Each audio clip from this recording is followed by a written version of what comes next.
Okay, just check whether you can get Brother Hector. Let's see. Is he there? Yeah, he's there. Hello. Yes, brother, we can hear you. Good evening, brother. Good evening, sister. Good evening. Oh, I'm here in Melbourne and it's evening.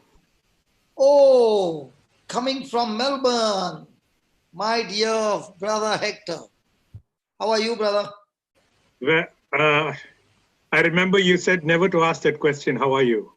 No, I can ask you because you will say, I'm loaded with the Holy Ghost. I'm doing this, I'm doing that, and all that. A person. I was with you this morning.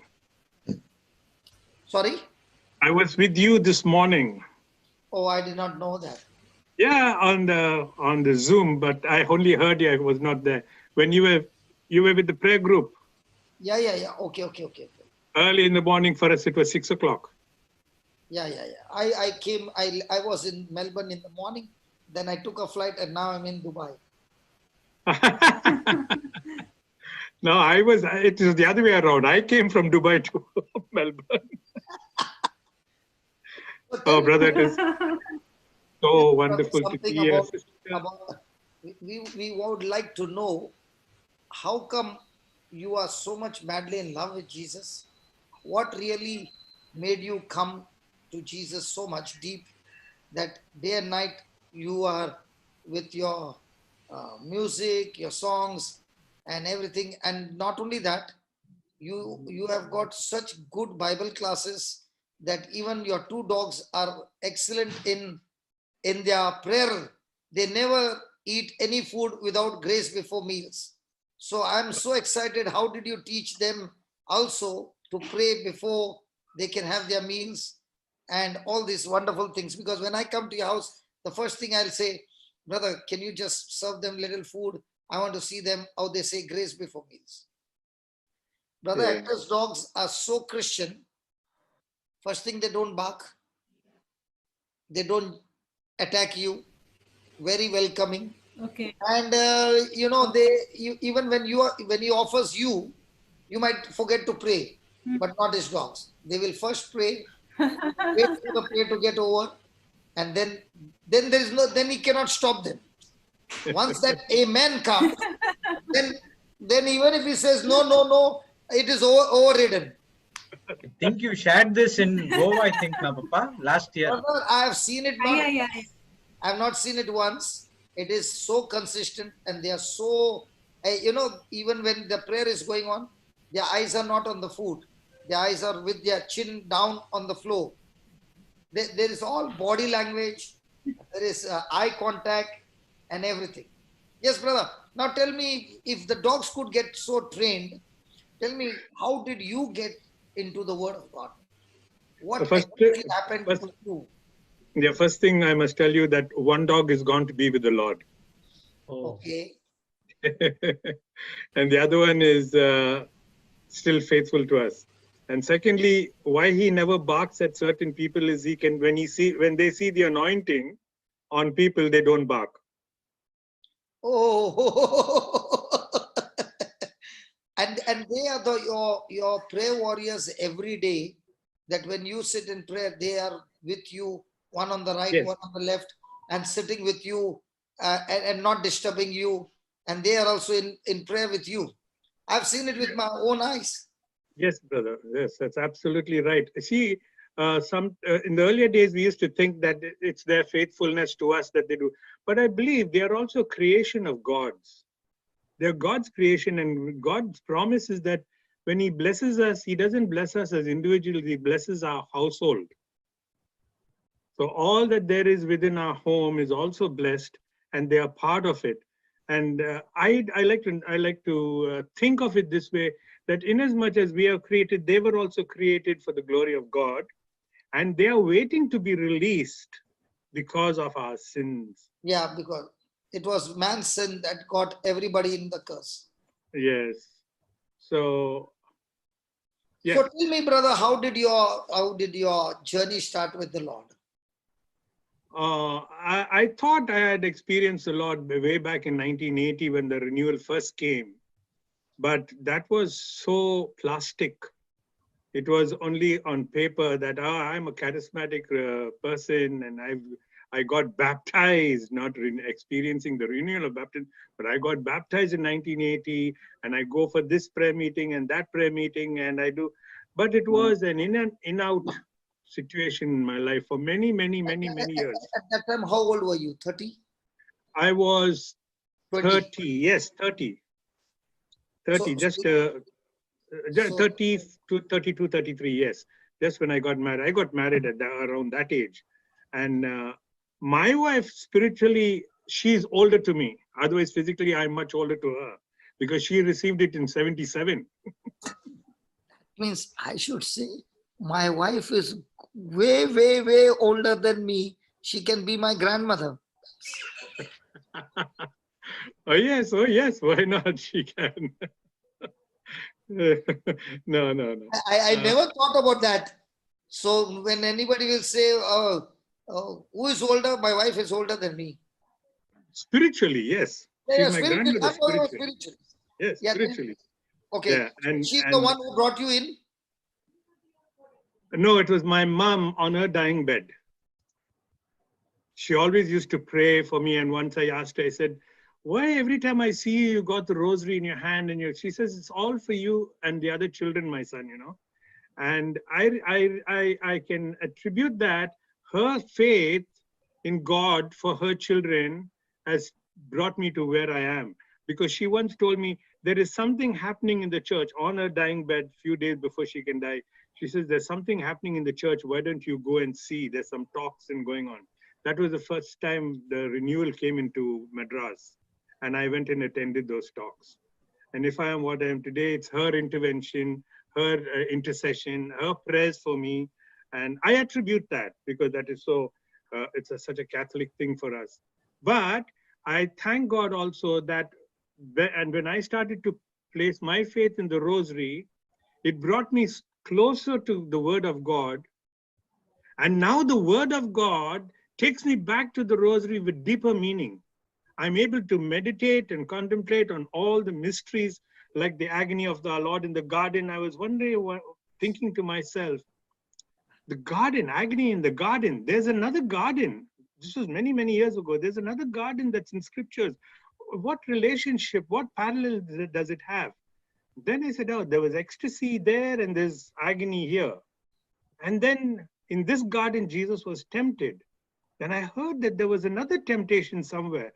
Then I connected the temptation of his in the desert with the temptation in the garden and how he was tempted again in the Garden of Eden, Garden of Gethsemane.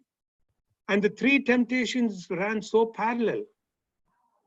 So like this, the rosary brought me so close to the word of God, and because of my hunger and wanting to know more, God sent his angels. One of them I'm talking to right now.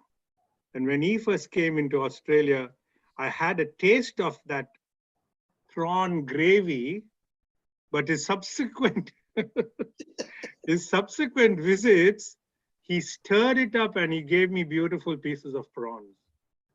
And I dream about him because he's the angel of, really blessed are the feet on the mountain that brings good news. And if I am what I'm today, this morning, last night I was with Brother Vincent till 1:30 in the morning. And I was wondering how, last 3, 4, 5 days, I was wondering, how can I wake up at just before 6 to be here for your talk at the Melbourne prayer meeting? And I was not able to do it. But God works in ways depending upon our desires.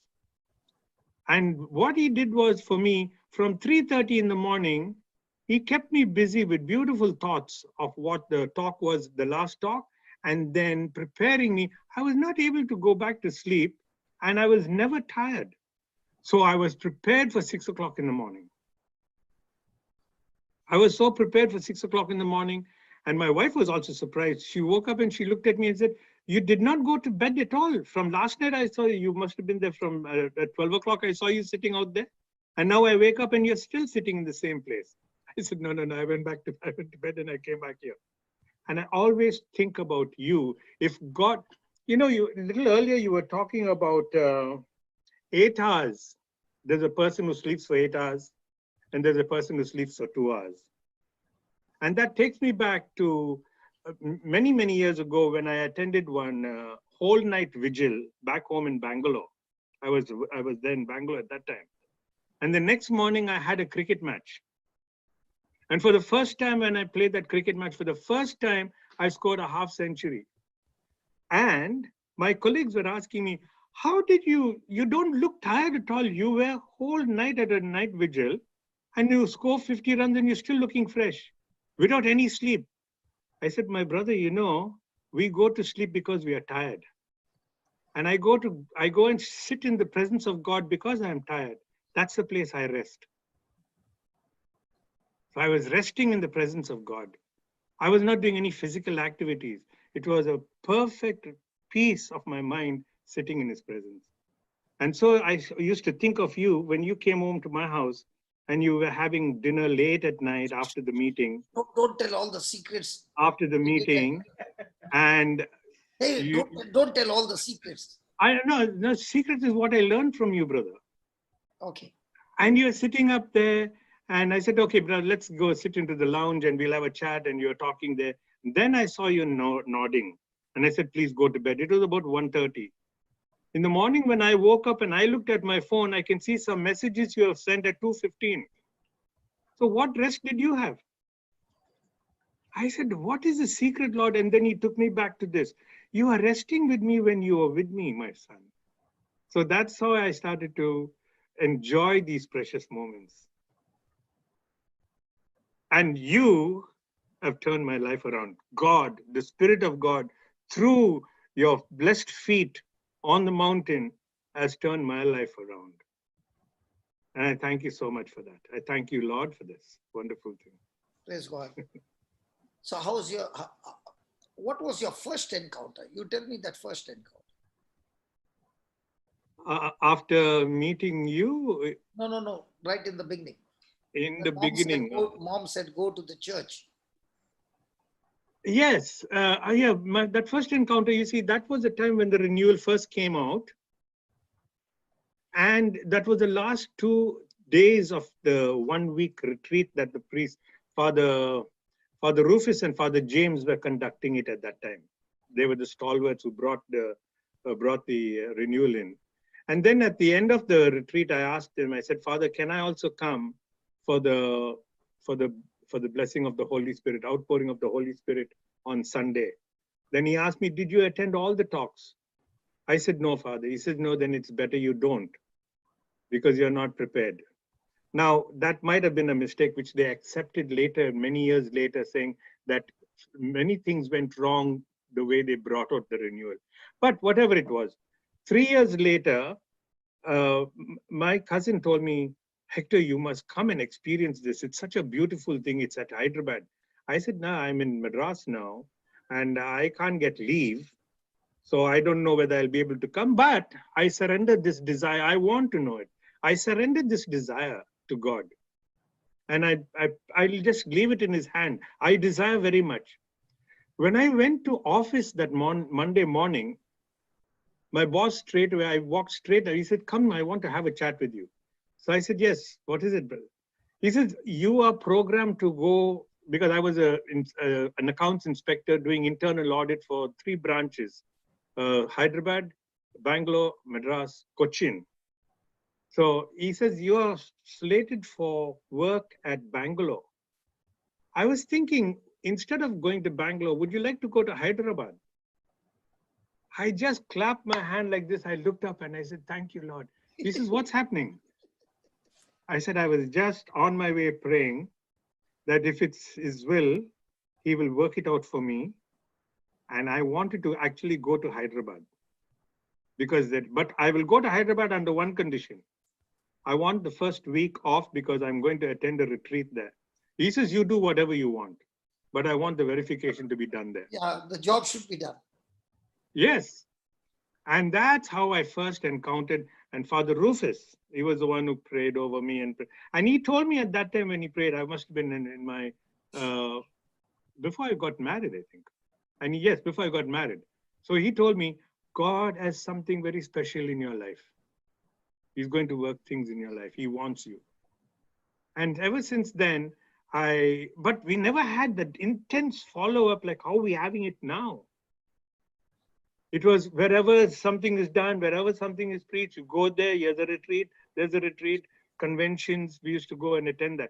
But it was not that deep hunger, that deep thirst. You know, brother, if his videos would have been recorded, Father Rufus, today it would have been such an asset, like another Paul on this earth.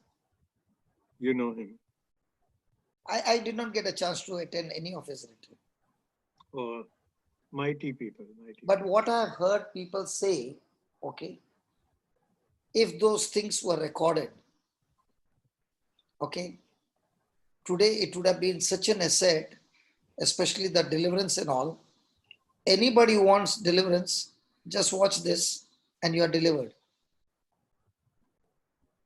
What we lose in our life is, today I was in the shower and I was thinking, the devil stopped Paul from going any further and put him in the prison. And he said, I'll fix you up. God said, go ahead and fix him up there. And he gave him a pen and he started writing. Now Paul is dead and gone, but what he wrote is still working in our life. And that's why I was saying to the Lord, Lord, I thank you so much for the technology that we have today, that we can record everything and leave it behind for the next generation.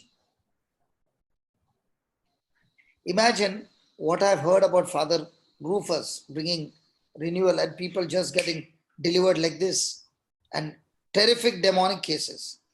Okay. Imagine all those were video recorded. Where would we be? Today, the church would have such extreme assets that people who do not have a chance to go somewhere, now the recording can come home and have this thing. You know what? I'll tell you, I went to one ABC center. Okay. I traveled a long distance to reach there.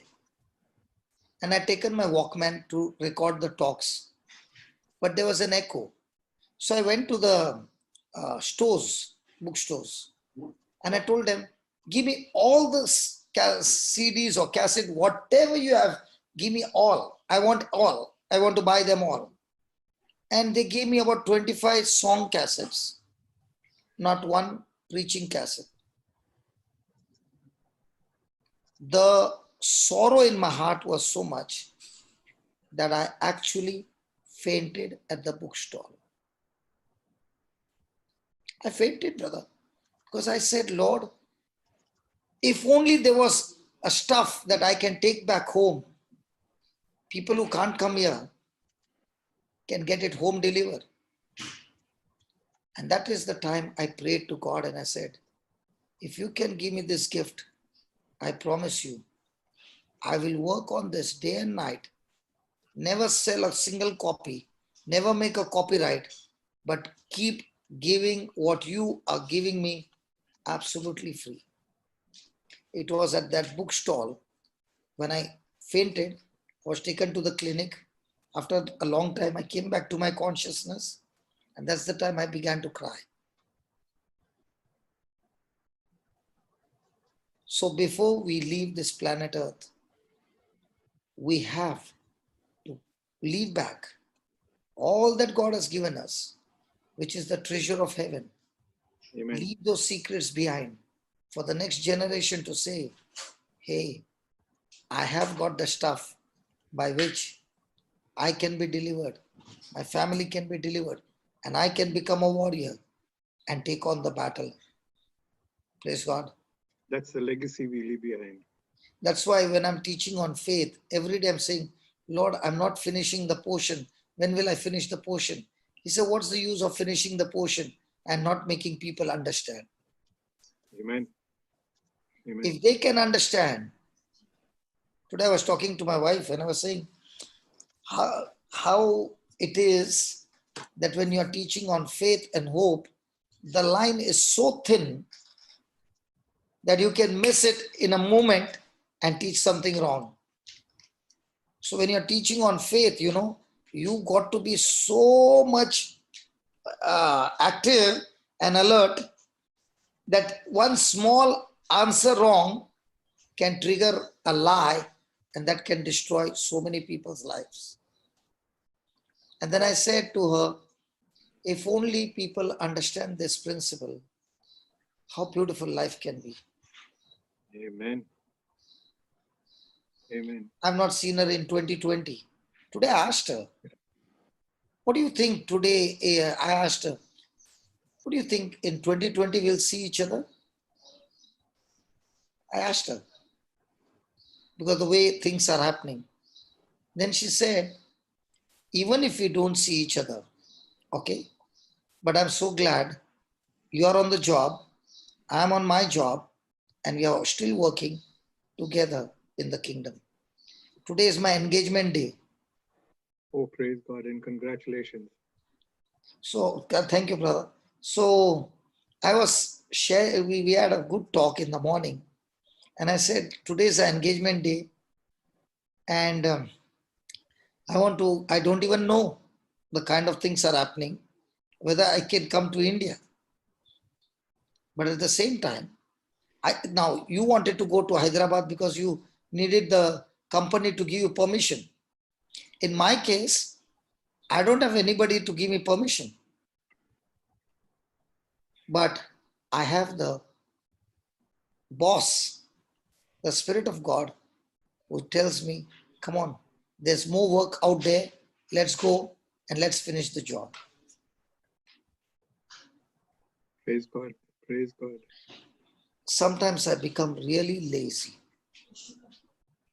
And I'm fighting my laziness. Believe me. To finish the job. Praise God, brother. You even the other day when I was listening to you at the Melbourne prayer meeting, you asked this question. I'm very sorry. Yesterday I was feeling a little drowsy, and my voice, how did it sound and all that? And I was thinking to myself, it's not how you delivered, but it was what you delivered actually was the message. I wanted to say it, but I was on mute. You were apologetic on that.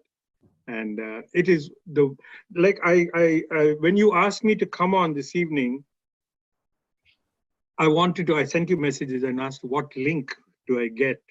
So then I said the best person to ask is Sister Marina. So I asked her, and then she asked me, his brother, did he ask you to give a testimony? I said, I don't think so. Then this was my reply. I said, no, he did not specify, and I don't have one ready, a testimony. I pray he does not throw me into the deep end. And this is her reply to me.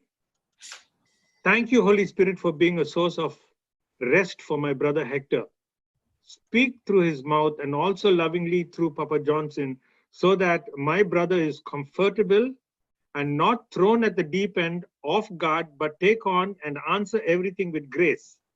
Then she said, I have made an agreement of prayer with you, so I believe all is good. Then she said to me, if you change your thoughts, you can change your life. What you choose to see determines your reality. You have the power to change your reality by shifting your focus. The way to change your thought is to simply replace it. Be intentional about what you are thinking and replace negative thoughts with the truth of God's word. Remember that Satan is not afraid of your opinions.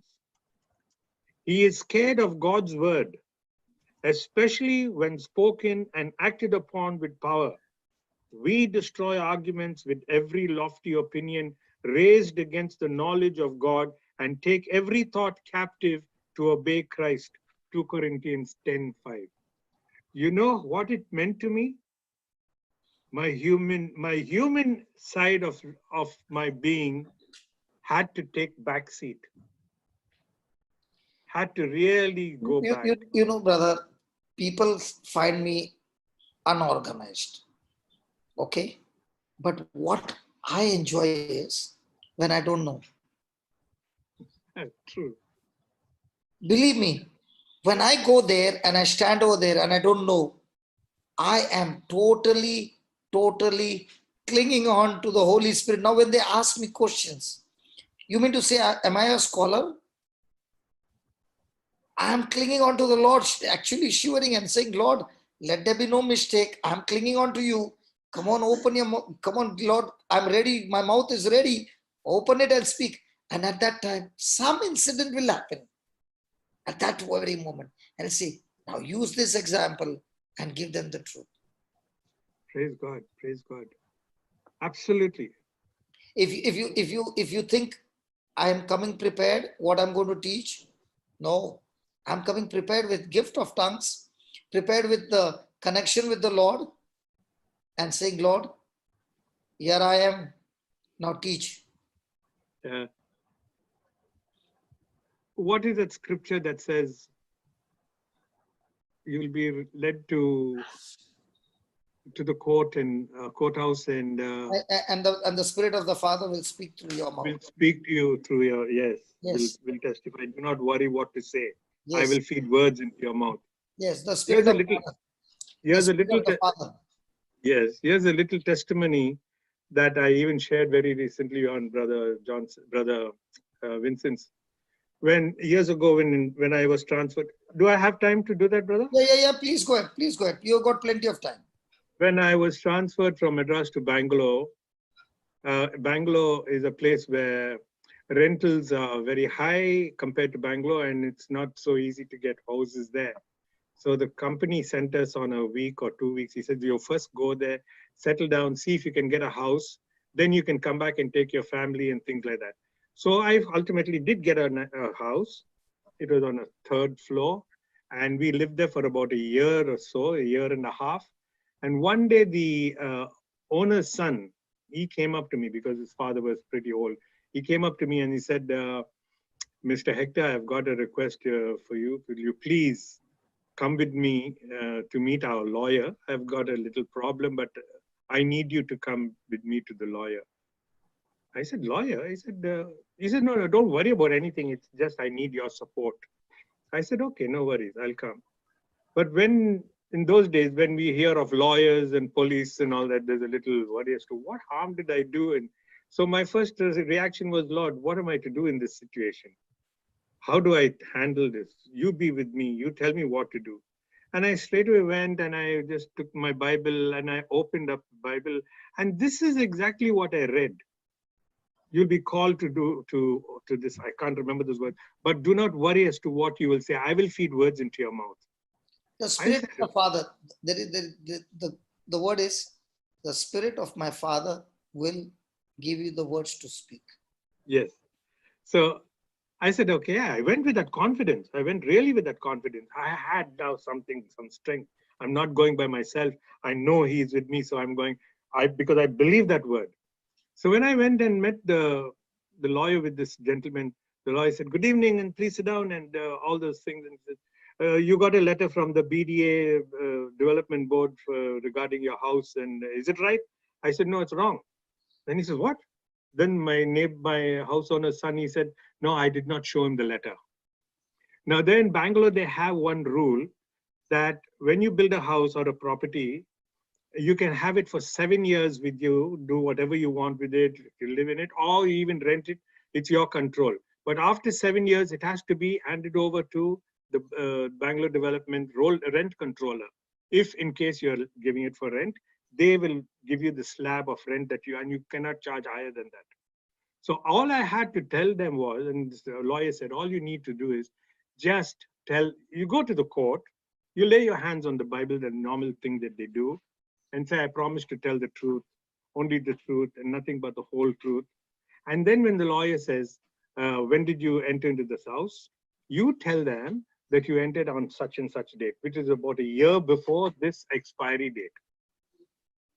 I said, no, sorry, I won't do that. So he says, what? He says, it's a simple thing. I said, it's not. He says, can you tell me why? I said, you're asking me to lay my hand on the Bible, which is the book of truth, and to swear that I say the truth, only the truth, nothing but the whole truth, and then say a lie. He said, come on, brother. This is a normal thing. Everyone is doing it. I said, I don't belong to that category of everyone. I know that this is. He says, if you don't do that, the result will be that you will be evicted and you'll have to leave the house. I said, I've got 5 children, a wife and 5 children. I would rather live happily under that tree, having stood for the truth, than to continue to live in that house, even free of rent. He stood up. He said, tell me one thing, my brother. How did philosophy come to you at such a young age? Now, this is the promise of God, brother. I don't know what answer I was going to give him, but it just came out of my mouth. How did philosophy come to you at such a young age? I said, I had 2 answers to that one question. How that came out of my mouth, I don't know. I said, first thing, this is not philosophy. This is plain, simple truth. The Bible is a book of truth, and what I'm saying is just the truth. Secondly, this is not a young age. I wish I knew it 20 years earlier. He says, in my entire career of this profession of mine, you have told me something I've never heard of before. I respect you for that. End result, I did vacate the place, but I got a better house, more accommodation, and for a better rent. So this is the promise of God that I kept on. And today there are so many things that are taking place in life today. And thanks be to God for, you spoke about Father Rufus. We have Rufuses, we have Pauls, we have so many people here in the person of people like you. And I thank God, because whoever gives it, the message is the same. The healings that are taking place today was not as many as took place even during Father Rufus's time. Because that was you put the world on fire, brother. I thought only in Australia we have bushfires. And especially with the lockdown, it has become such a blessing that Yeah. the word of God is going like a wildfire, and so many testimonies are coming. And the best part is, you don't need to know the preacher at all. So the preacher has got Amen. nothing to do. Amen. All that you Amen. need is the truth, and the truth will set you free. Amen. Praise God. Praise the Lord. You You are don't, exciting me. you don't need the preacher to pray over you.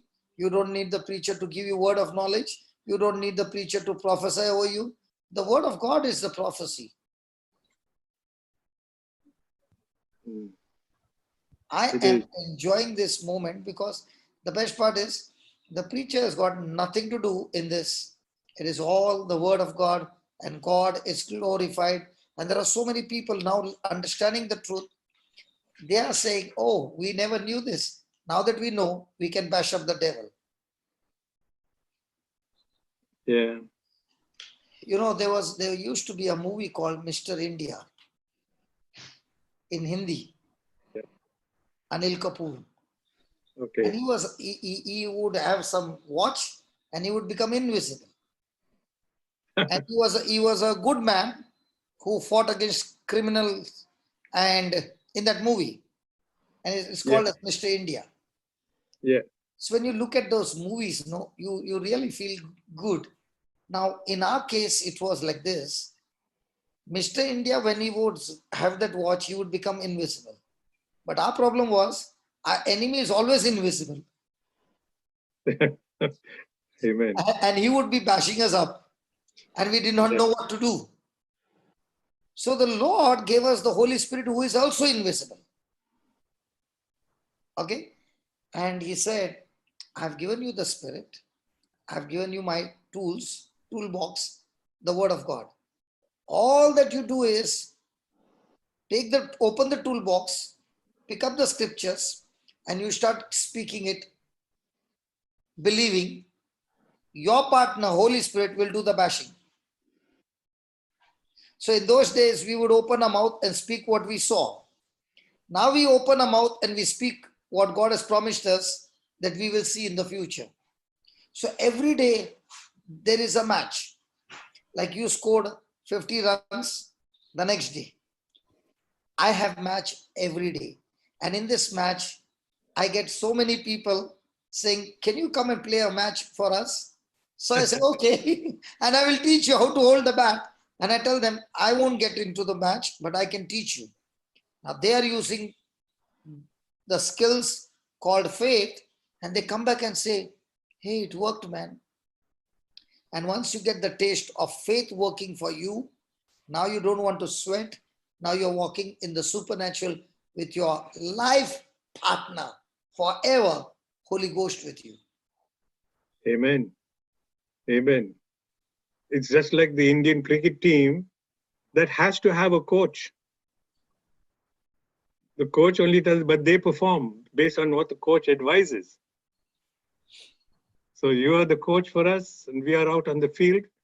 When we are out, we want to get in. But when we are in, we also do. And when the person comes and shares his testimony, how Satan had trapped him, wanted to destroy his household, and how by applying the truths, the faith, not only that person has come out. Now, for example, you said you heard about Vincent. Now, Vincent was going through such depression that he could not take the flight. He could not drive the car. Okay. Yeah. Now, the same person is going everywhere and bashing the devil. I am enjoying every moment. Now, to get him out of that depression, God had to teach him only one example. I spoke to him about the viper. You remember about the viper? Yes. The last testimony that he gave also, he spoke about it. Yes. The viper. Now, what did the viper do? He just started using one word and kept keeping, every time a thought came, he used only one word. Yes. Yes. He came out of his depression. So for me, the joy is when I see a person who has been a victim, go and give him a tip and say, just do this. And I'll stand and watch. Let's do it together. Come on. And he comes back and he says, now what happens? Not only he has changed, now he becomes a warrior to touch other people. Just as virus is infection, faith is also an infection. It is contagious. And if I can give that faith that God has given me and infect everybody with faith, in no time, marriages are blessed. Children are blessed. Everything is turning around into the light. And we are now carrying the divine light in this world, and lives are being changed. Praise God. Praise God. Hallelujah. Hallelujah. Hallelujah. What a beautiful life this is. It's so exciting. Life at 60? Sorry? Are you not enjoying your life at 60? You still believe that I'm a premature baby by 14 years?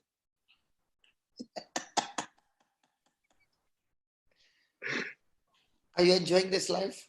At 74, yes, brother. Praise God. Oh, absolutely. Absolutely. It is Is sister at home? Is sister at home? My wife? Yes. Deidre? I'll call her. Please call her. 1 second. Jude? Yeah, Papa. Enjoying? Yes. Now the real soldier comes. Watch her. Hi, Papa. I just came to say hello because I saw Brother Hector. There's my angel. Oh, that's Marina. Brother Johnson wants to talk to you. Come, let's turn this that side. Come sit here at the side of me. Did you see Marina before? I see her. You can tell your sister. You can tell your sister that you saw Marina. Hi, brother. Hi, sister. Hi. How are you all? Praise the Lord. All good. Joy. You seem to get younger and younger every day. Praise The God. word of God. It's God's word. Thank you. And my better half. But he told me that you are elder than him. Maybe the gray hair only, but I'm No. It's not the physical age. He told me that you're way elder spiritually. 77 and 80. Oh, okay, right. But I should be humble and say, not really. He's more older. He's the high priest. So I listen to him, submit to him, and respect. Fantastic. Tell me, how did you win battles in your life? What was the battle that you went through in your life? Mine was my illness, major illness that I went through. That was, it's non-Hodgkin's lymphoma in 2013. It's a blood cancer of the white cells. Okay. And I was perfectly well. I had no symptoms. I worked till the very end, and the registrar, the doctors who were the GP actually could not diagnose it, could not. They said, no, this is some skin issue. You can go to a dermatologist. But since I work with the Department of Health and I have a lot of medical professionals, they said, no, this is a blood disease. And so the story, I went to Austin Hospital and got referred to them and started treatment. And as I said, every day was, Lord, you are there. Nothing can happen without your knowledge. This was in 2013? 13. Okay. And then I had about 6 chemos right up till December 2013. 9 months after that, I was fine. Everything was going well when they found that there was a relapse, and it was a lower grade of non-Hodgkin's. And my hematologist was very upset, and because of the new drug. Couldn't understand what went wrong. He says, I don't know whether I was wrong or something went wrong with you. I said, never mind, we'll do it again. We did it once, we'll do it again. And I know God is in control. And he always said this in the first instance when I started the chemos and treatment. Every month he would review me, and he said, it's 80% survival. And I kept saying, no, it's going to be 100%. And now when I look back after 7 years, okay, in the meantime, I had that relapse, and then he discussed the issue with the lymphoma people worldwide.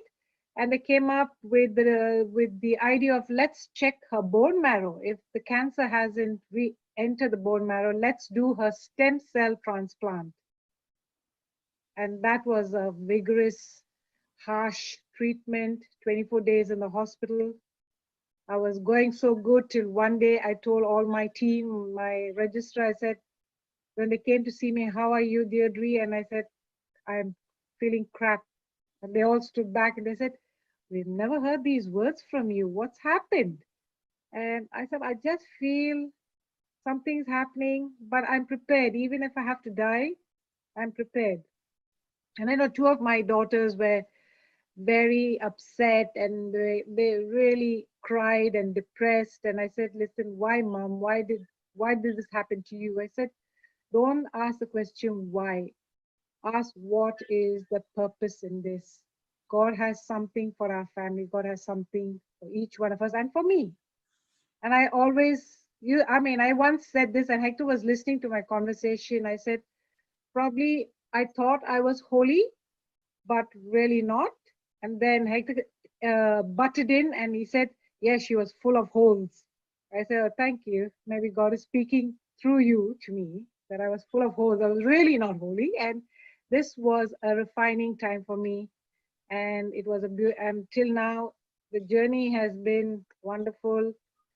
It's been, every day is a day that I never thank God. I could never stop thanking God for all that He has done in my life. And the thing is, brother, at that time, it was our daughter's marriage, wedding. that was to be held at Kosamui, because it was halfway between her husband's people from Dubai and our side from Australia. We said we'll meet at Kosamui, and they arranged the marriage to be done there. Just that week before the wedding, this was diagnosed. When she was told that she had this blood cancer, I looked at her at the corner of my eye to see her reaction. There was no reaction. But then when she asked the doctor, now what do we do? Where do we go from here? He said, we will have to start you on chemo. And he said, and she asked, when? He said, as soon as possible, we can start it in a day or two. Then she started to cry. Then he says, what's happened? She said, all plans have been made for my daughter's marriage next week at Kosamui. And then he tried to pacify. He said, oh, you can go and then come back, and straight from the hospital, you can come for your chemo. Eventually, that did not happen. It did not happen. But the point here that she would have forgotten to say was, when the doctors came around during her treatment and asked her, how do you feel? And then she said, doctor, I want you to honestly tell me what your opinion is. He says, you want us to be honest and tell you? We had only ministered the drugs and the medication to you. But your cure has been in your hands. You're doing so well. And if you look at the chart, you're doing so well that you're progressing. That's when she gave her own blood cells. And her own blood cells, they said, if we can collect 4 million good cells, we will proceed with this. Otherwise, you'll have to come back for another blood extraction till we reach 4 million. The result was, first draw of blood gave her 10 million cells. So that cured her. That cured her. And she always said that her miracle was not in the healing. Her miracle was in the journey. While she journeyed on with this is where she had confidence that God was in perfect control. That's what she was. Actually, I want to share this. Brother, are you there? I am there with my eyes wide open, the eyes popping out. Because I got just a phone number there. I want to share this scripture, Sirach 38, 1-8. And I got this message one of the nights that I couldn't sleep. This was like 3 in the morning with pain and with vomiting. And I just opened Sirach. I was never used to reading Sirach, and I had a Catholic Bible then. And it says that give doctors the honor they deserve, for the Lord gave them their work to do.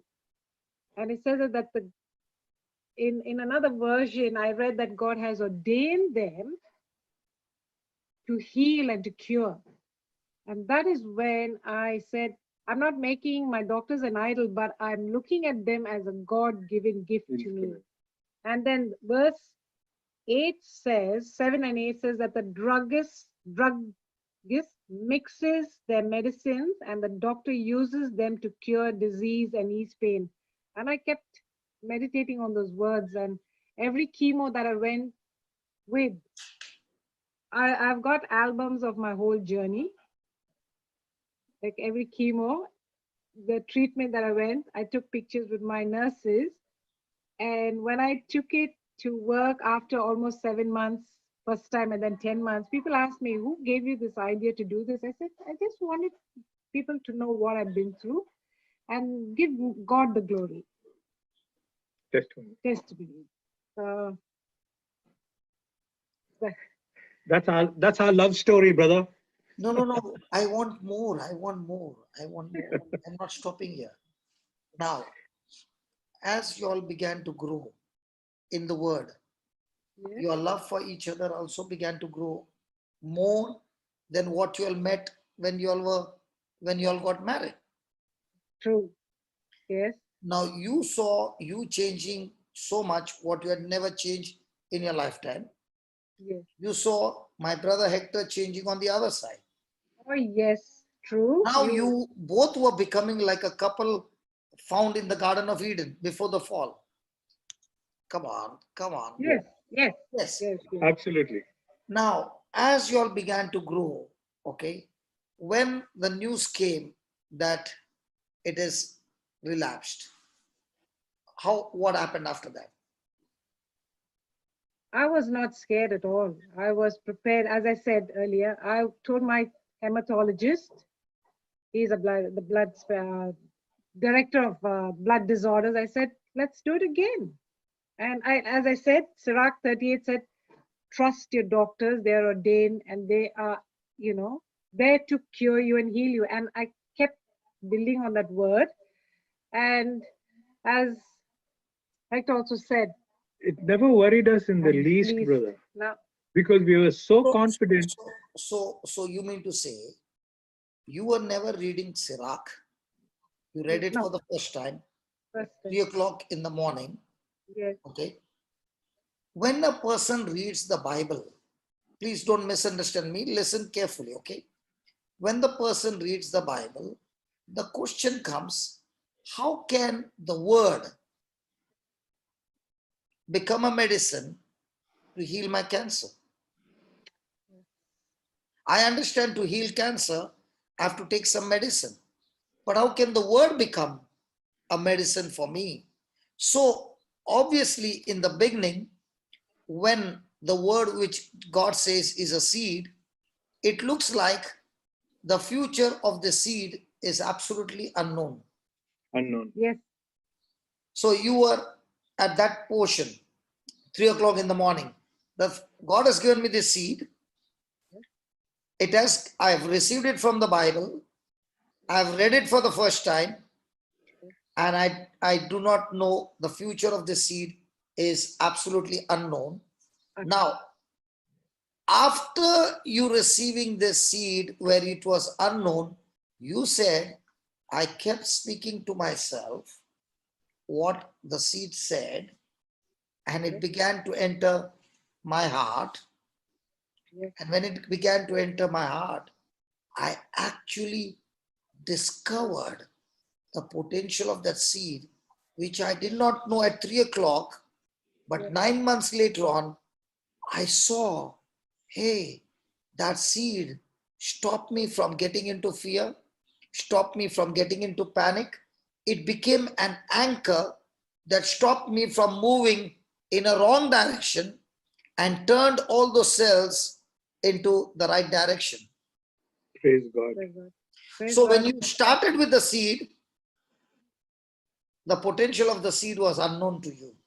Yes. Yes. But even though it was unknown, because you have been in the spiritual, you still caught hold of that seed and said, all I've got is this anchor, Yes. and I'm not letting it go. And you got it so deep into the soil of your heart that you watered it day and night. And after watering day and night, you actually discovered the power in that seed because you planted it into the soil. Amen. Do you know right now, what you just talking about Sirach is opening doors for those who are going through battles in life where the sickness is torturing them. Yes. Praise you, Jesus. Thank you, Jesus. Thank you. What you did not discover on that day, right now you are sharing, my brother, my sister, 3 o'clock in the morning when God gave me the seed, I did not know. But when I planted it to my heart, I did not let the devil uproot it from my heart. And I'm sitting here now. And when I said, you look so young and so beautiful, believe me, no person will ever say that you took the journey of a cancer. Praise the Lord. The seed that God gave you is such a powerful seed. It destroyed every scar of cancer completely. And you're standing, you're sitting there, and you're saying, my brother, my sister, I've come to give you the seed that God gave me. Amen. Amen. And I'm here sitting before you to tell you the potential of the seed. On that day, it was unknown, but no longer it is unknown to me. No. It is a seed that has produced the harvest. Amen. Amen. Amen. Amen. Amen. We all He's start with unknown potential, unknown. but when you grab it and water it every day, we begin to discover that the greatest power, the greatest potential is in the seed, which did not leave back any side effect. In fact, it went and killed every bad effect and side effect of the chemo and gave you a wonderful, healthy body. Amen. Amen. Tell me more. People, Tell me more. Amen. people have advised her to start wearing a wig, but she refused. She said, I don't want to wear a wig because I want people to ask me and give me an opportunity to tell them and witness the power of God in my journey. Because the first thing a first reaction for a lady who's told she has cancer when she cries is because when they ask her, why are you, does it mean I'm going to lose my hair? So she said, I want them to know that I've gone through this and my hair is not everything. Can you just put your finger and shake your head? No, What you is know what is that? You know what is that? Yeah. That is you saying, I'm a warrior. David took a sling and a stone. God gave me a stone from Sirach. What was the chapter? 38, 38. 1 to 8. 38, 1 to 8. I loaded it on my sling, my tongue, and I fired it for 9 months. And I came back with brand new. That hair is your testimony that you killed the head of Goliath. Amen. Hallelujah. Amen. Hallelujah. Hallelujah. Hallelujah. Praise the No, Lord. I keep saying, Lord, you know every hair on my head. Why do I have to feel embarrassed or Appreciate. be ashamed of it? Whatever I have is your gift to me. now, And it's in the Lord. another question is, when you got that instruction at 3 o'clock in the morning, you have not heard people using that particular instruction in Sirach. No. Why No. did you keep holding on to that word? Because that's God's word. It's truth. Say that again. God's holy word, and it's his truth. So And that has you set me. could have doubted the instruction, but you were not willing to doubt the instructor. Mm. Again. You could have doubted the instruction because the instruction looked, that's all I have to do. There could have been doubt. But you said, it has come from an instructor whom I cannot doubt because he is my creator. So no matter what happens, I've never come across Sirach. I've come across 1 Peter 2:24. I've come across Isaiah. I've come across this, but not this. But if it has come from the same book and my instructor cannot be doubted. So the instruction that he came sometimes seems foolish and it clings and tells me, how can it happen? And try to create doubt. But one thing I've learned, no matter what happens, I will never doubt my instructor because he's the creator. And if I don't doubt the instructor, then I'm willing to cling on to his word and get my result. See, if my brother Hector, just an example, brother, Sure, brother. is promising you many things, but he doesn't keep the promise. Now, will you believe his word or will you first believe the person who spoke the word? I believe the person who Because of his record that he is not keeping his word, you'll say, I cannot keep his word because I know in the past he has not kept the word. But when you come to the instructor in the Bible, you can see his faithfulness from Genesis to Revelation. He has never broken his own word. Amen. And if I understand his character, then Yes. this cancer can threaten me day and night. Yes. I don't care.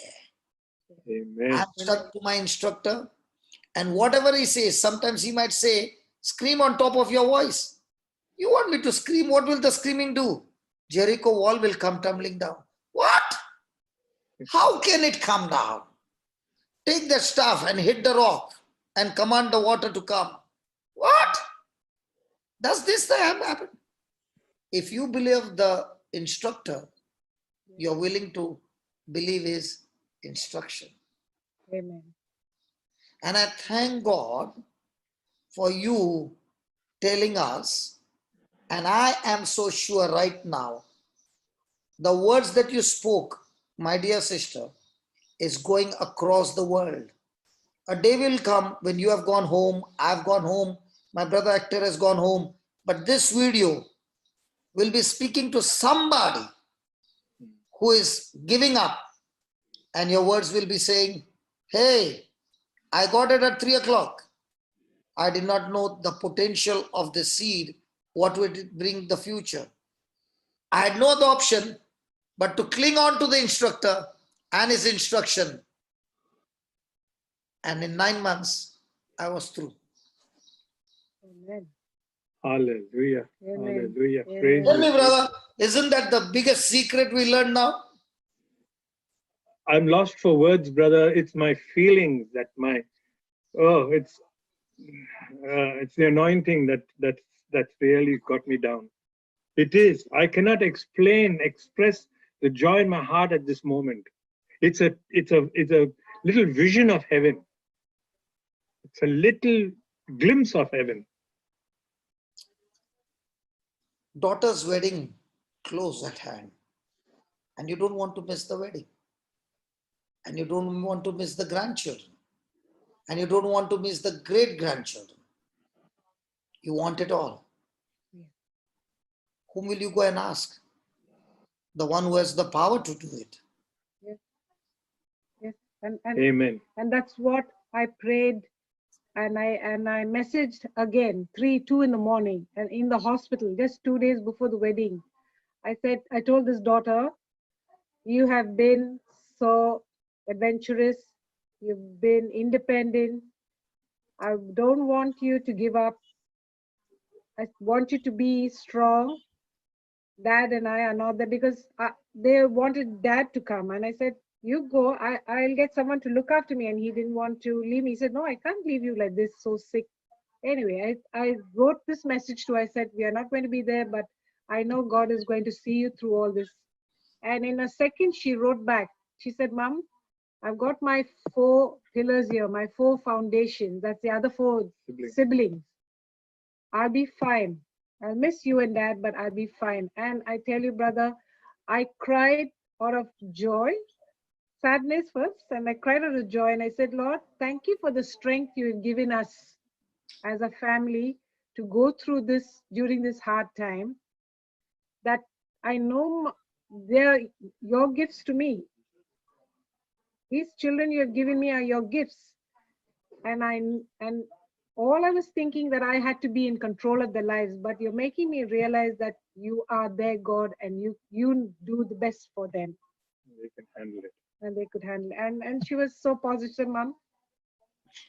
So you are saying the devil had cornered you and said, I will break you down. The conflict was so strong that you are missing the wedding. Yes. And you wrote the message.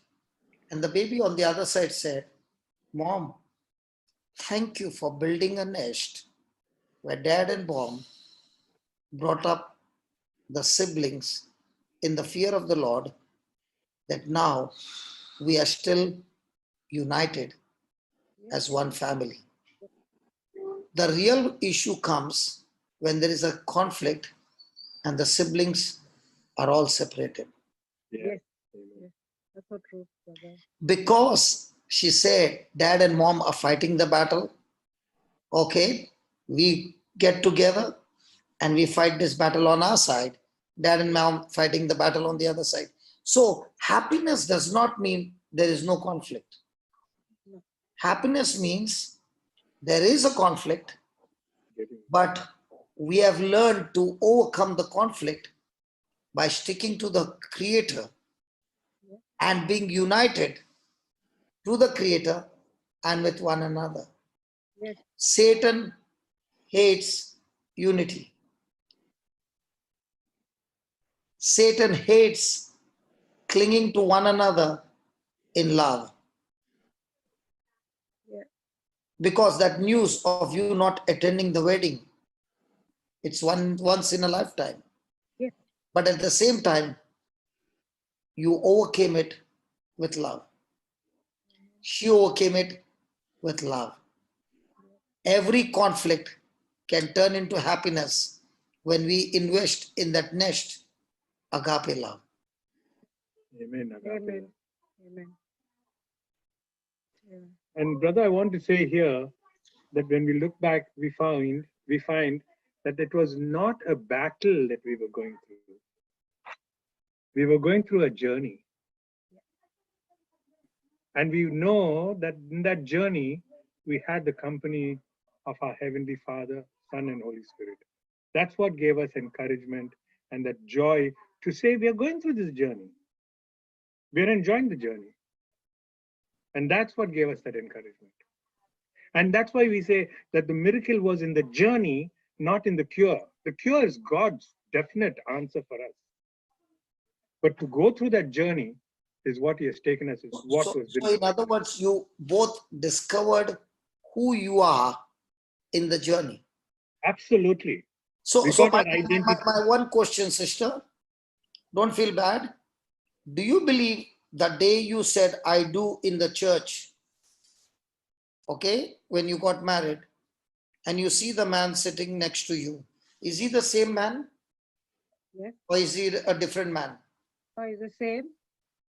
He looks to be same, but he's not the same man.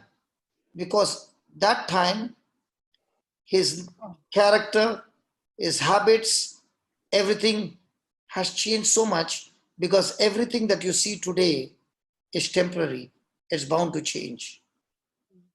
And let me ask you, might be in those days you had seen something in him that attracted you.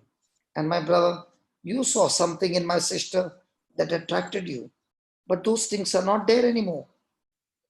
We met at a prayer meeting, brother. Did you say that? Yes. Yeah. We met at a prayer Then meeting. listen. Nowadays, boys go to prayer meetings to meet the girls there. I'm just joking. I agree. I know that. My priest, when I left school, told me at that time, son, now you're going, the last day of school is the first day of life. And I don't want you to pick your girl from a dance hall. I want you to pick your girl, your partner from the altar rails. Say that again.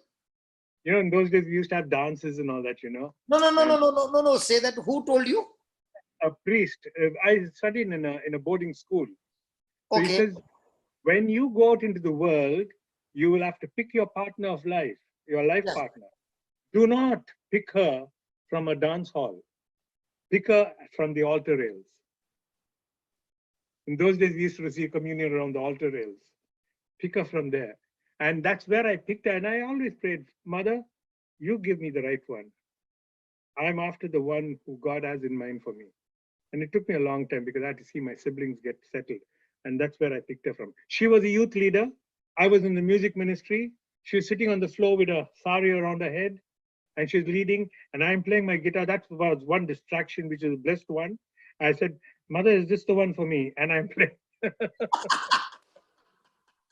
No. What I meant was. Yes, I do understand it. No worries. Whatever is the attraction, you know why so many things get into a chaos is because when you look at Brother Hector, there's something that put a spark on you, something that put a spark on her, but those sparks are no longer there. It's gone. But when now, for example, I'm not pointing finger to you, just an example. Let's say Hector had a fantastic job, fantastic status, fantastic this. And let's say after marriage, 3 months later on, the job went off. Now what happened? So when a person is focused on something, and the day that thing dies, it creates a chaos. But when a person is fixed on the word of God, that word of God never dies. That's why I'm saying, when you both started building the nest, you can see this man after how many years of marriage now? Close to 40. 40. December, 40 years. So 40 years, is this the same man whom you got married, or is he a completely changed person? Changed. Change. Definitely changed. No, the major change took place in the journey when the hardship came. We became closer. You won't believe. We Yes, became definitely. closer, but we were always, we journeyed through life, keeping God the center of our lives. Correct. But the intimacy became very, very close during the hardship. Yes, especially Absolutely. when the health was.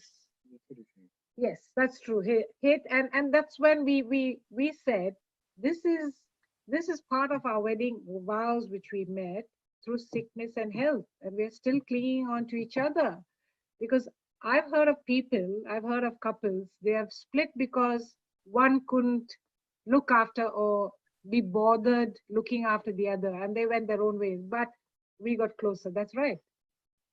So That so is true. when the nest got anointed with closeness, it affected the siblings as well. Yes. Yes. Brother, for us, the word of God really has played a very important part, especially in Genesis, where Adam turned around and told, at last, this is bone of my bone and flesh of my flesh. So it was not, we started to look at each other not as individuals, but as the other part of me, the other part of her.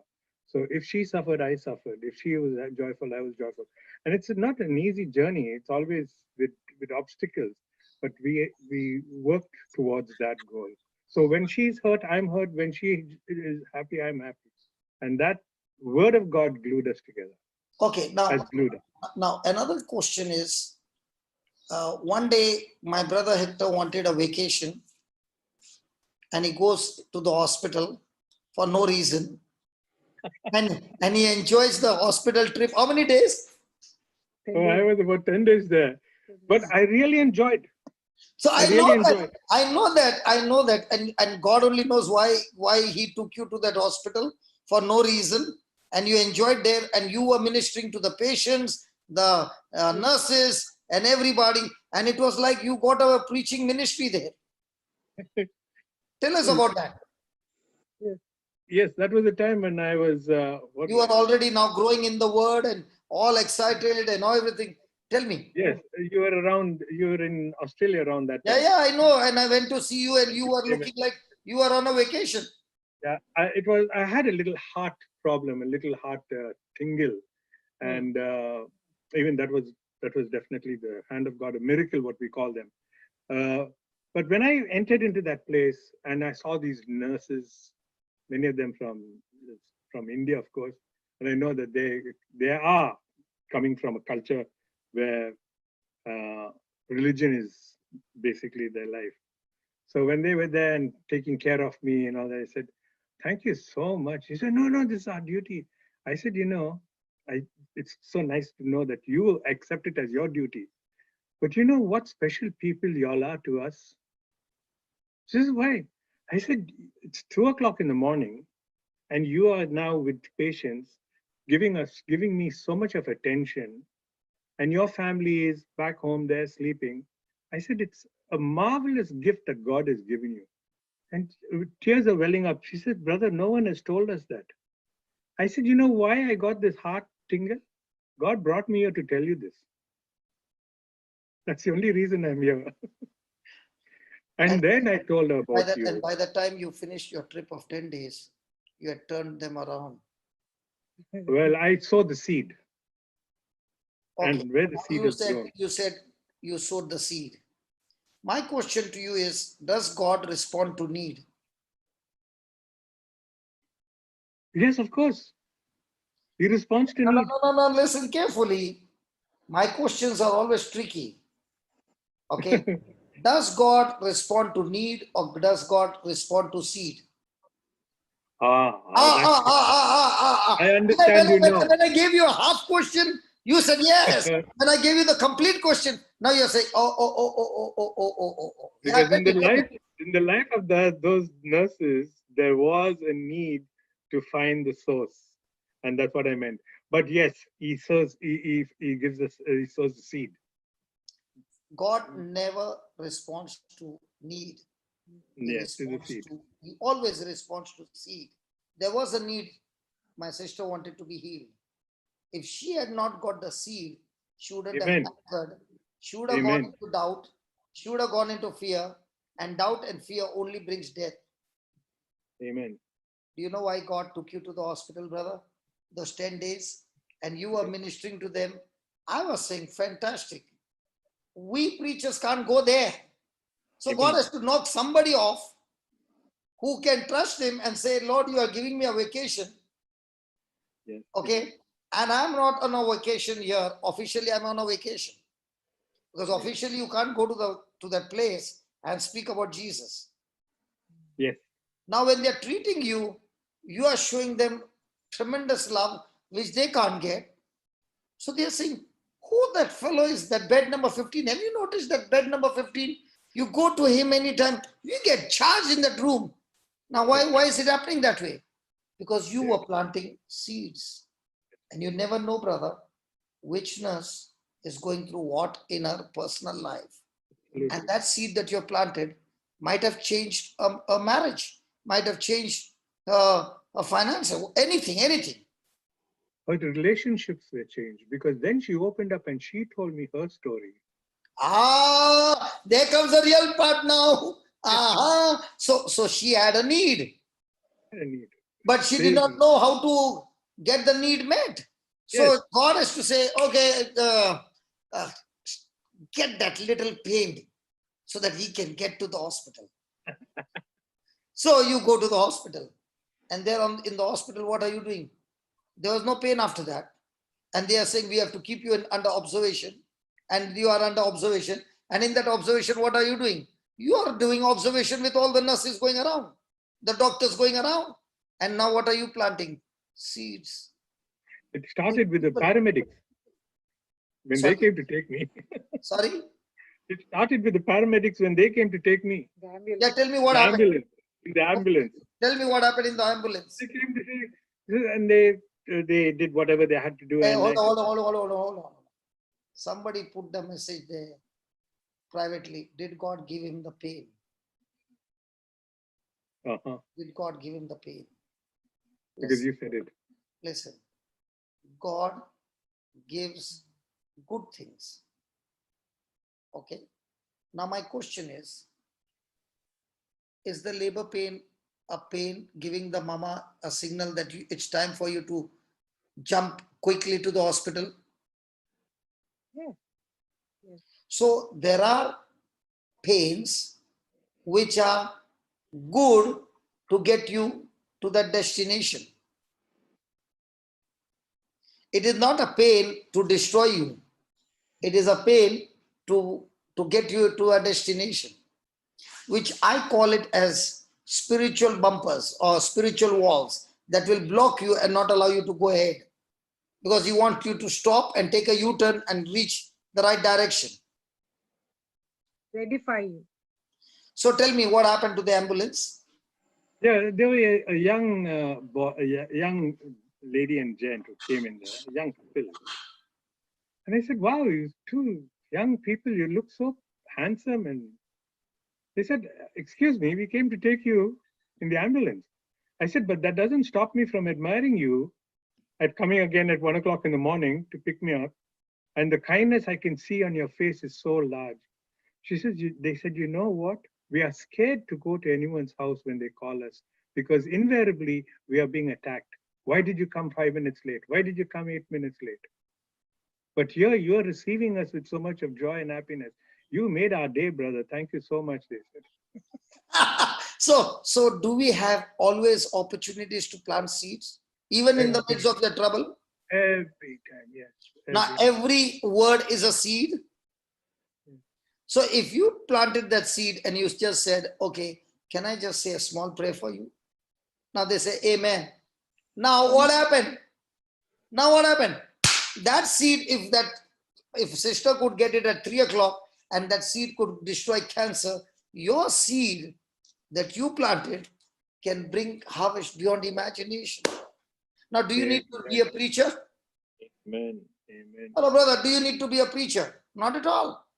If only a person recognizes the word out of my mouth is a seed, and God always responds to seed. Amen. God never responds to need. No. He responds to seed. So, do we have opportunities in times of trouble to plant seeds? Plenty. Yes. Plenty. So, Brings if a it away. person is operating in faith, he takes that opportunity, plants the seed, it brings a change in a person. Praise God. Hallelujah. Praise God. Praise God. Praise God. Now tell me, those 10 days in the hospital, you had good rest. You touched so many people there.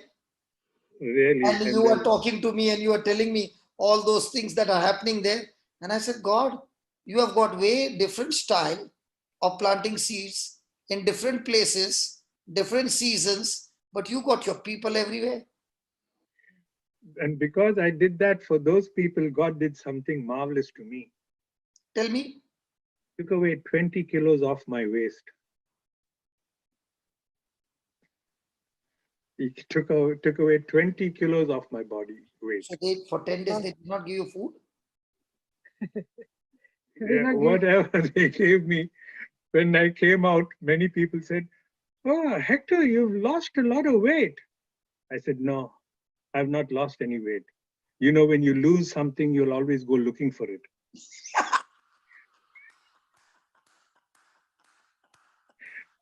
I said, I shed weight there.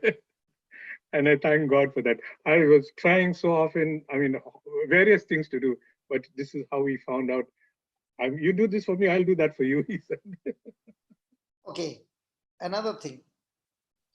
Your desire is always to reach out to the people. Yes.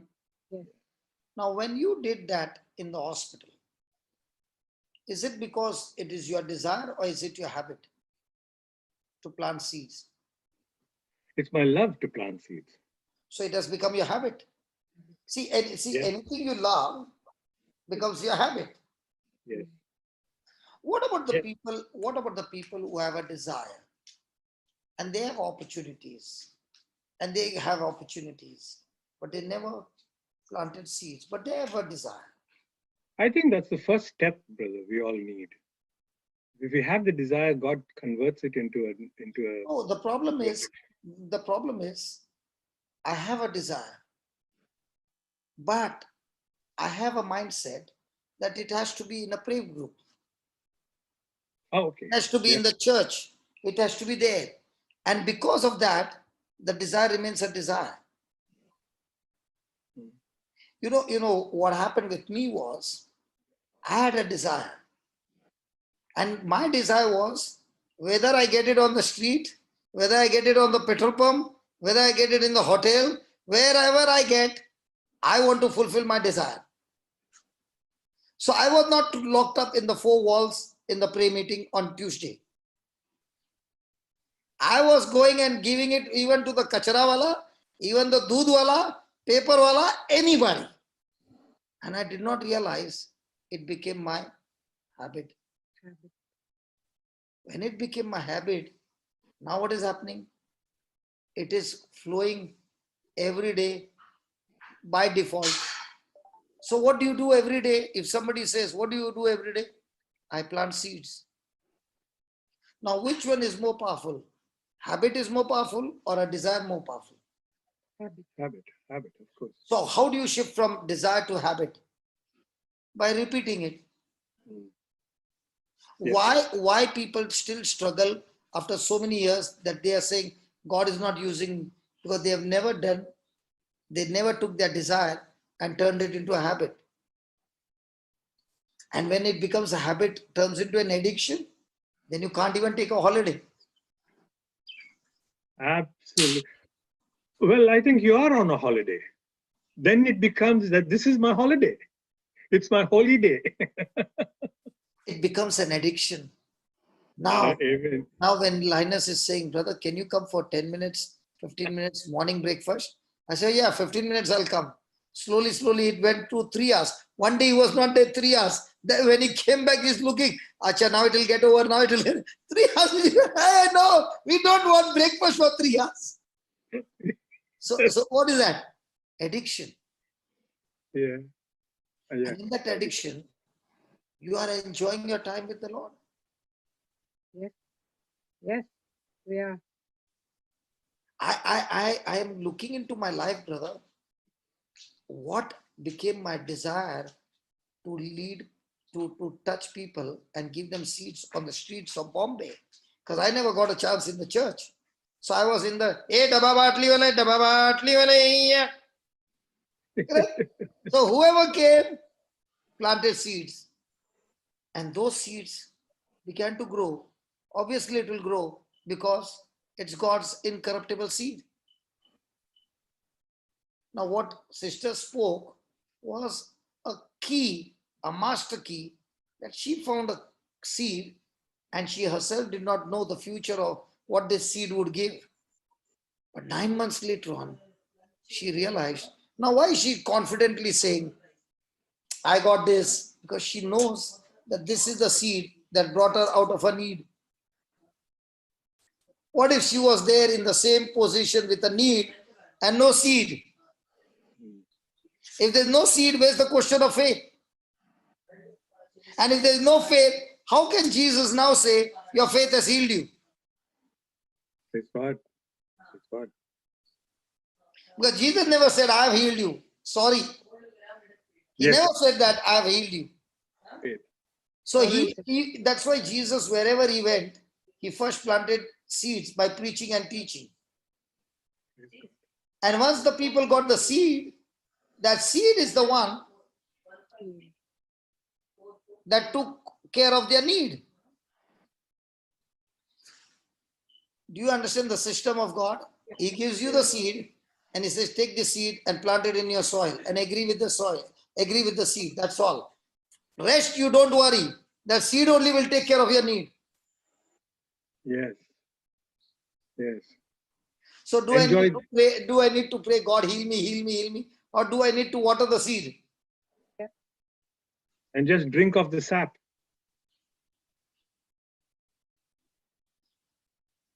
I am enjoying this.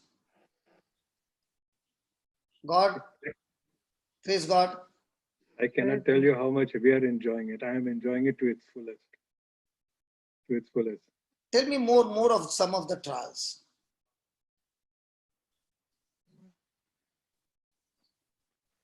What are the trials? Can you think of? I don't know.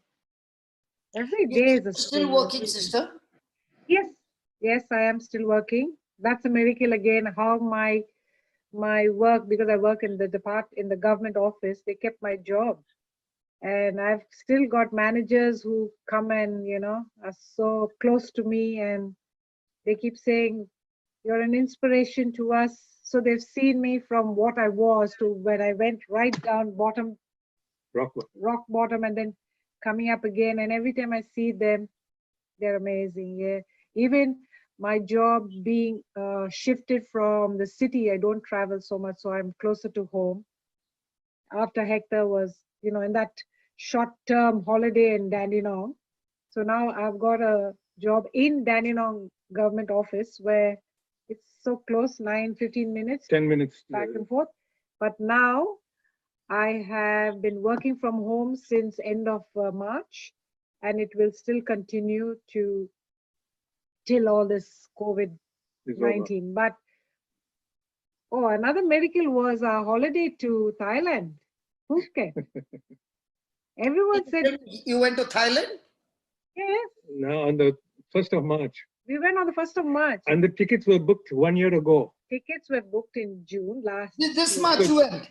Yes, because we missed out all the holidays due to the illnesses illness, me being for the ill. last 3, 4, 5 years. Okay, so you all went on a honeymoon trip this time. No, the entire family. The 19 of us. family said, no, we are Okay. going. So how did you all manage in Thailand then? It was, Nothing. It was just first of all, when we left from here, there wasn't that, it wasn't out yet. But we got to know about the panic that was taking place here in Australia only in Phuket. And then we got to know, and it was very calm, very quiet, planes were full, people were walking around. We were just being careful about all. That's about all, like, keeping clean, washing hands. And all. So even when we came back, there was no question of quarantine or any such thing. We came back on the 9th. oh my. Oh, only 1 And- week. Only 1 week. Yeah. Just 1 week. After that, Not like me, no, not like me. When I go for a long trip.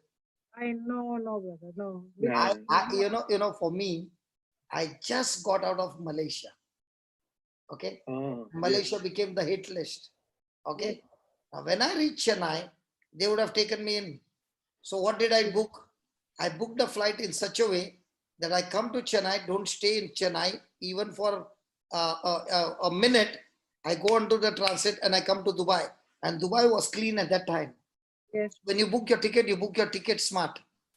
Yes. When we left for Phuket, you were here. We saw you. I could not attend the Saturday, Sunday retreat because we were leaving on that Sunday night. End of February. You remember that last one was at that other church there where I went, and I was telling Brother Jay that I'm going to Phuket, to Thailand. He said, brother, this is such a time with all this, we just heard about this new disease. I said, listen, brother, they spoke about COVID. I'm not afraid of COVID. COVID has to be afraid of me because I'm going with the blood of Christ covered under Psalm 91, and I will see 10,000 fall at my right and 10,000 fall at my left. Let COVID know that she has to get scared of me. He said, oh, I take that on board because I think I'll have to go to China, as a matter of fact. I said, okay, good on you. I don't know if it's- Now, with all this talk, the last line you said about Jay saying this to you. Was it Jay? Yes. Yeah, Jay. Okay, now. On one side, let's say, on one side, she gets the word at 3 o'clock. I'm not blaming Jay, I'm no pointing of finger. And ABC comes and talks to her about that sickness, how dreadful it is. Now, will that battle be the same, or now it is the new news that she has heard is challenging the 3 o'clock seed? Yes. Did you follow? Yes. 3 o'clock, God gave you a seed. Yes. In the morning, somebody comes and gives you deep information of your sickness. Yep. Will that information of that sickness that you just got try to challenge this seed and cause chaos? It is the other way around. The seed will cause chaos to that. No. In a natural person, brother. In the natural. Yeah. So Definitely. why do you find the favor of God getting delayed? Why do you find the healing getting delayed? Because the challenge is, how quick am I going to agree with the seed? The stronger you are in your agreement with the seed, the immediate is the favor of God. Yes. When your agreement with the seed is now just shifting, the favor of God has got delayed. That's why confidence comes into the picture. And that's why the Bible says, don't cast away your confidence, because the confidence brings great recompense of reward. Yes. Amen. So in your faith walk, the level of your confidence is the level of immediate favor being manifested. If the confidence is low, then the favor of God is delayed. Yeah. Yeah. Agree. When I was in the hospital for malaria, the malaria that I got from Africa is way, way, way, way, way, way stronger than this virus that you hear about. There is no comparison. Okay. And they told me 25 days you will be in isolation because you are contagious. Okay. And I said, no, in 48 hours, I'm coming out. Now, my confidence was on the word of God that this word of God will kill this malaria, because in the past, I saw chikungunya being killed in 24 hours. When I had chikungunya and I was taken from the hospital to Goa, my brother already put me in the preaching ministry. Instead of taking me home, he said, go and preach. Now, with all that pain, I started preaching. First day, I preached for 3 or 4 hours.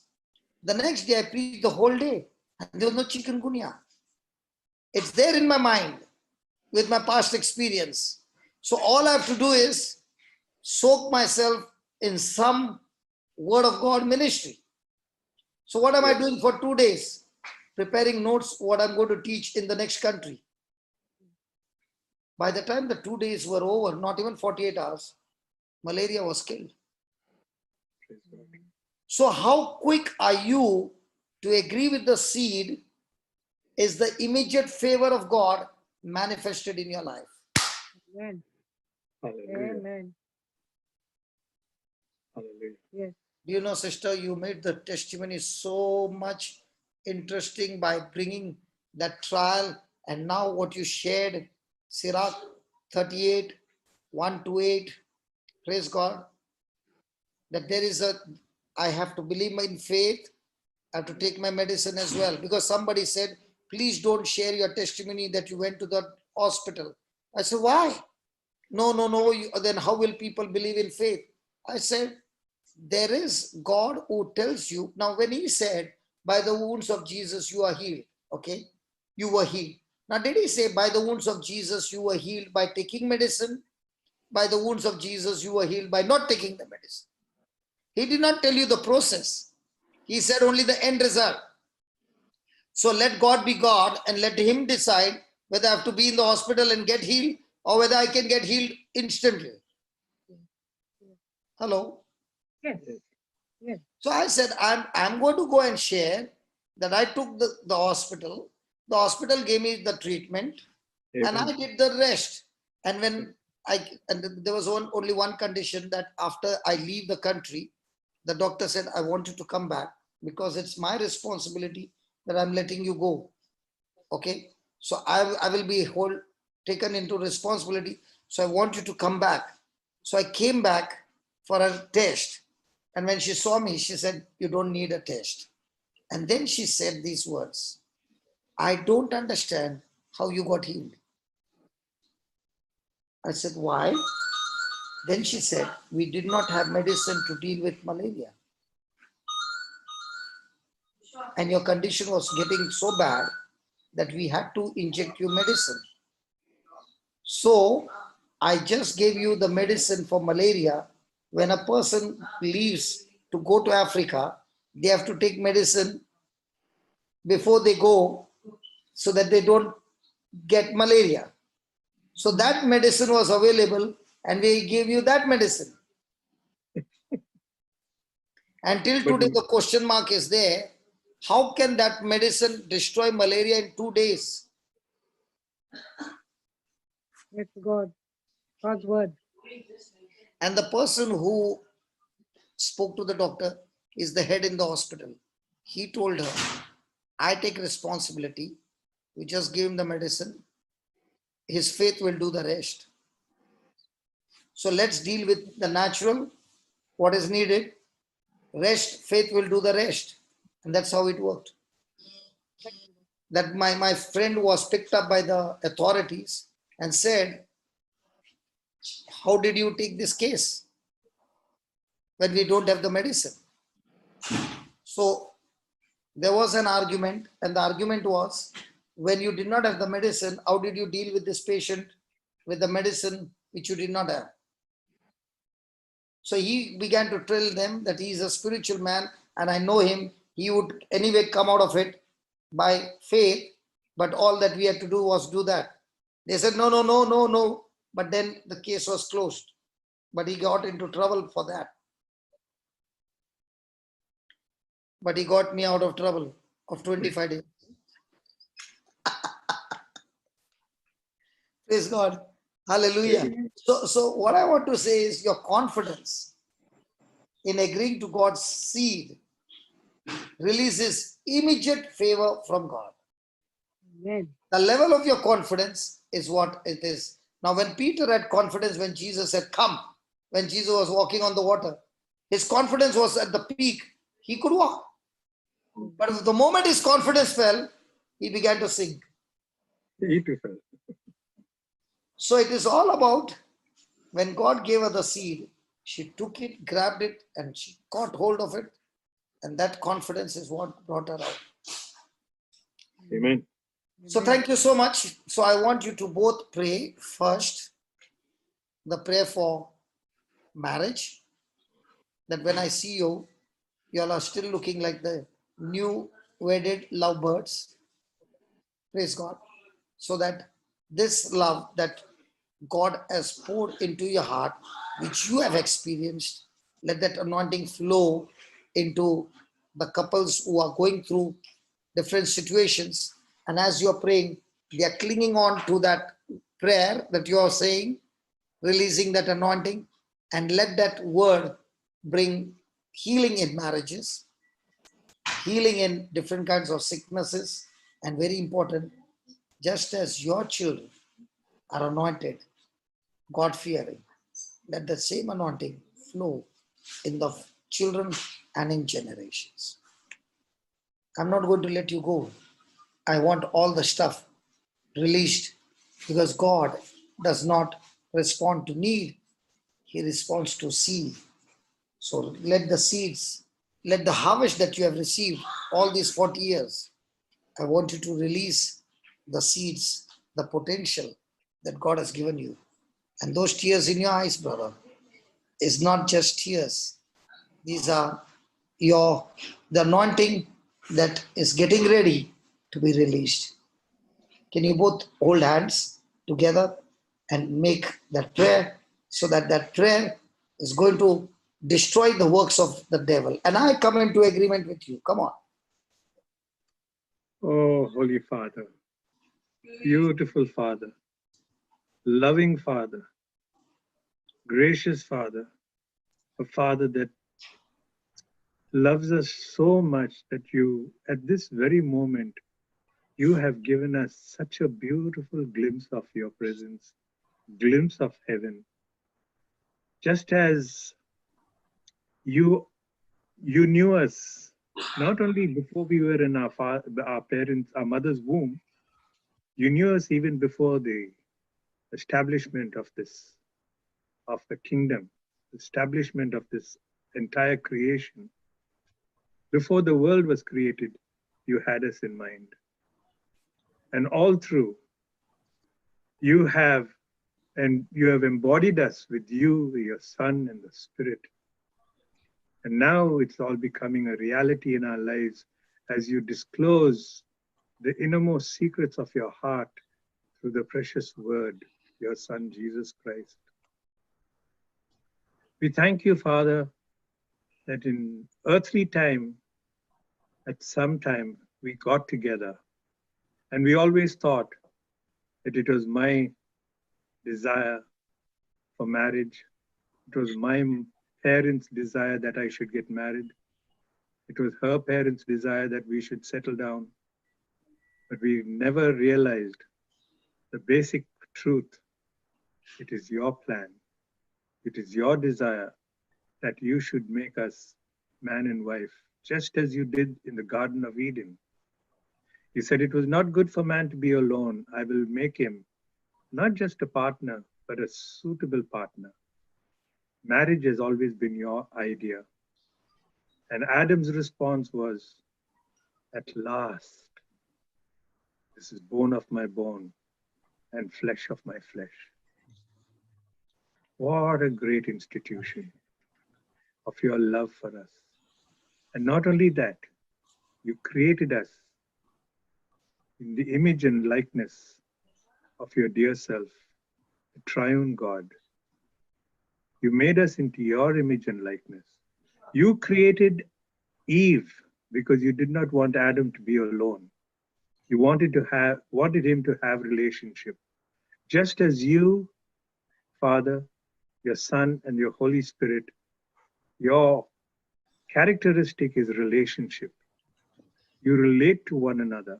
And that same image and likeness of relationship you put into a husband and wife.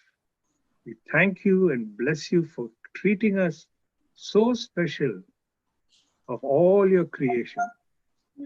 You brought us to this togetherness for a relationship, a deep, deep relationship, a relationship of love.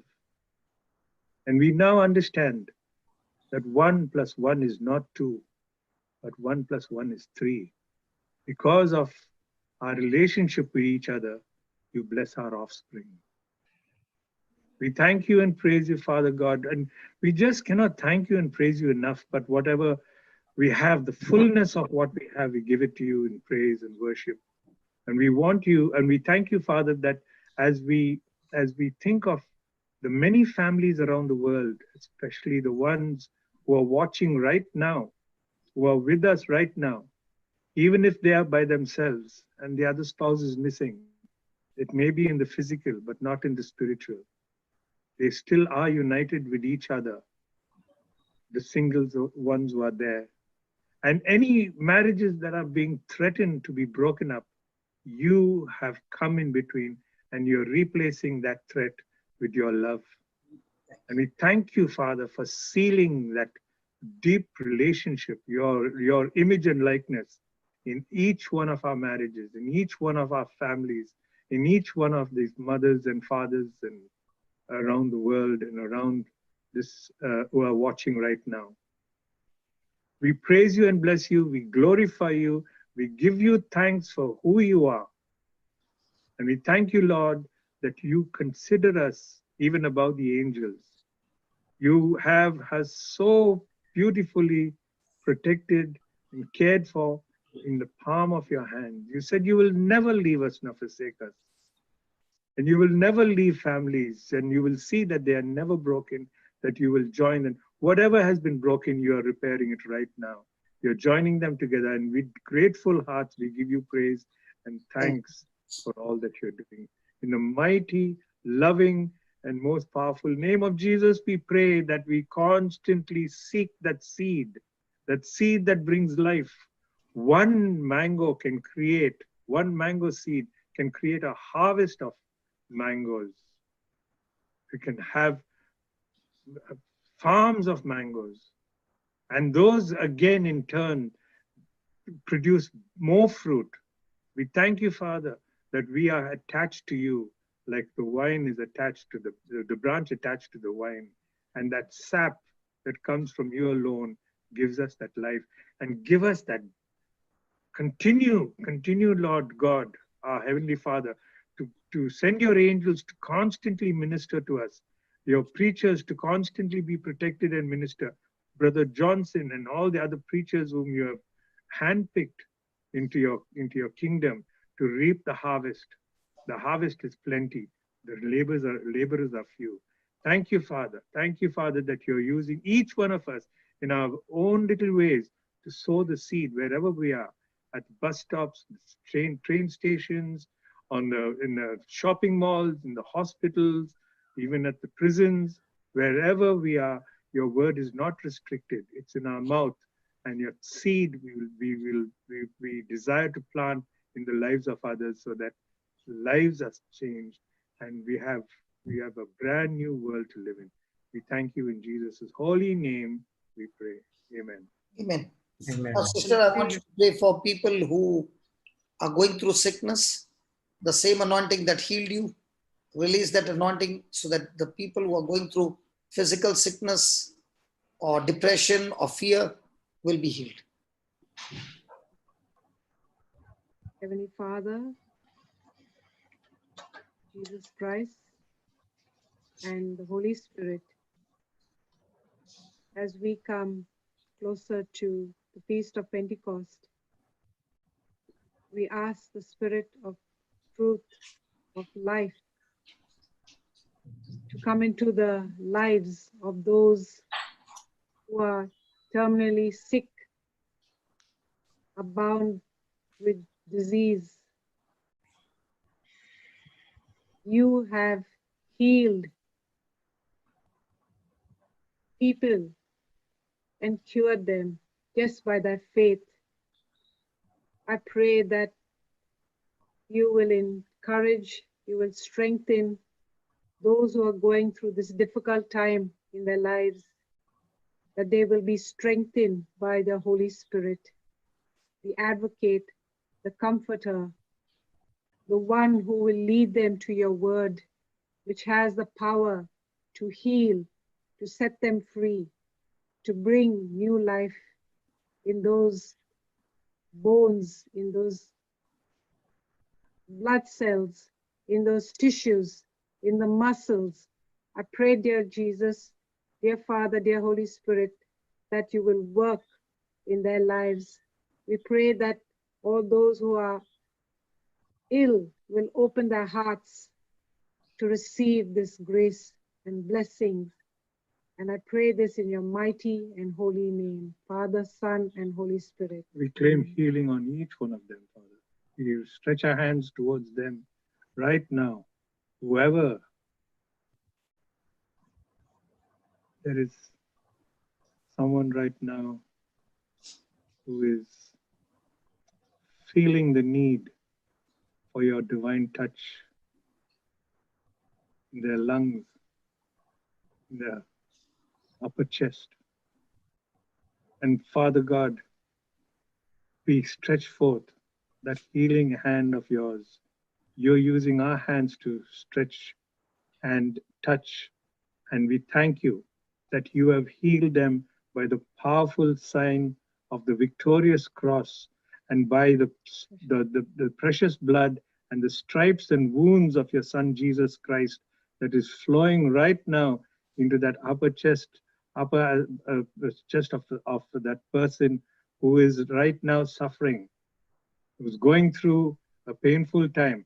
But Lord, you're converting this into a beautiful journey of healing right now. And we thank you, Father God, that you are touching and relieving and plucking that out right from the root as we command that spirit of infirmity, that spirit of sickness, that spirit of cancer, that spirit of that tumor that is growing there to be uprooted right now from the roots and thrown into the depths of the sea by the power of your precious word. You said, fear not, let not your hearts be troubled. I am with you, I am with you, and I am your healer, I am your defender, I am your life giver. And I thank you, Father, that at this very moment, you're setting that person free. In the mighty name of Jesus, we thank you and praise you and glorify your holy name. Hallelujah. Hallelujah. Hallelujah. Shalama Triviodo Tanvishpulumbigi. Imadatrava Siliuta Mahaya Shkalmana Lami. Alata Hai Manatu Liberasini.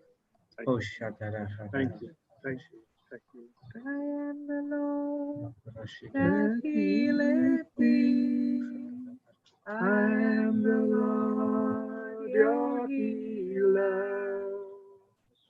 You sent your word and you healed my disease. I am the Lord your healer. Thank you, Jesus. Thank you. Praise the Lord. Praise the Lord. Praise the Lord, Thank brother. you so much. Hallelujah. And thank you, Jesus. Thank you, Lord. Thank you, my Praise brother. God.